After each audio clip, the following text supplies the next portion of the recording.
predchádzajúcom videu tretej časti našej cesty autom s 5 deťmi na Kanárske ostrovy ste sa mohli dozvedieť, čo sme sa naučili pri prvej kúpačke v mori. Ktorý diaľničný mýtny systém sa nám viac pozdával, francúzsky alebo taliansky?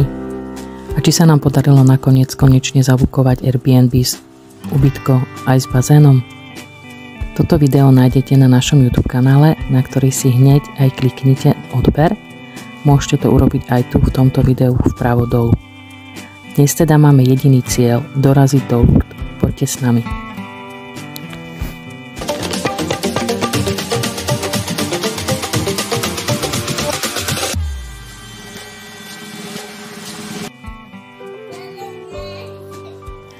Dnes sa na točenie ubytka Room Tour podujala robiť Hanička. Ja už idem baliť, takže video snáď bude postačujúce, aby ste si urobili aspoň trošku obraz o tom, ako sme prenocovali. Pri bukovaní tohto Airbnb bolo pre nás kľúčové, že bude mať bazén, hoci ubytko je maličké, ale postačilo to.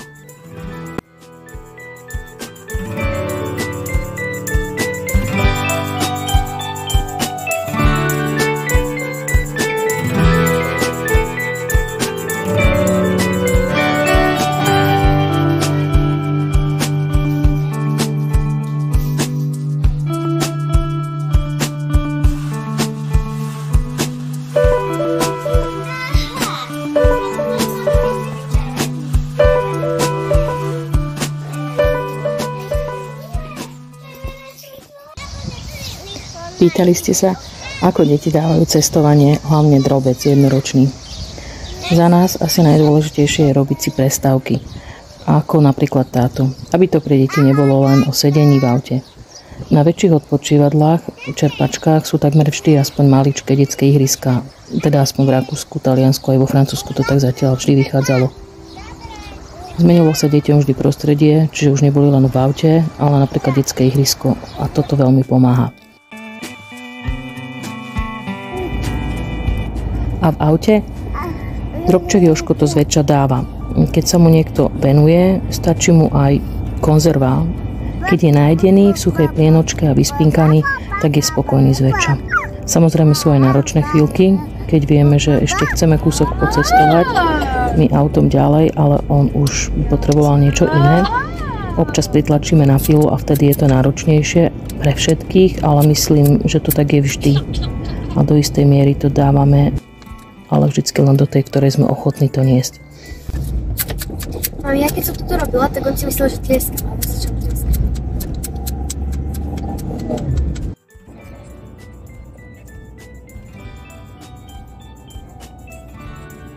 Jožik dodržiava pitný režim. Piť veľa vody, keď je horúco. Jablčko, vitamíny, samozrejme, paráda. Môžem si zobrať vodu už? Ďakujem. Kde? Baby, zakývaš nám? So staršími to je jednoduché. Samozrejme pozrú si občas aj nejakú rozprávku či film. Na to používame YouTube Premium, ten si platíme. Pomáha nám to práve na to, aby decká mohli sťahovať a potom pozerať offline. Čo pozeráte? Elliot, to nepoznám, to mi o tom porozprávate potom, dobre? Evučka, zakývaš nám aj ty?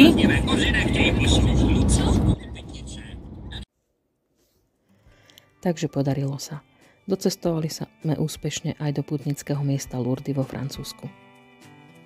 Nájsť ubytovanie cez Airbnb priamo tu v Lourdoch takto na poslednú chvíľu bolo kus náročné, ale podarilo sa.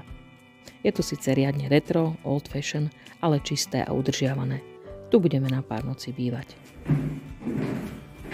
A keďže stíhame dnes ešte aj svätú omšu tu v Lourdoch, tak vyrážame, ideme na ňu. Toto točené schodisko sa mi ľúbi. Krásne, drevené, staré. Je parádne.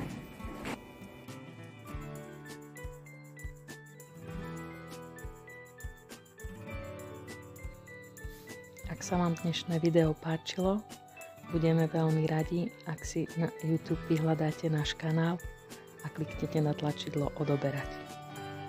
Môžete si pri odbere aj zaznačiť zvonček a tým pádom vám YouTube vždy pripomenie, keď zverejníme nové video, aby vám nič neuniklo. Ďakujeme.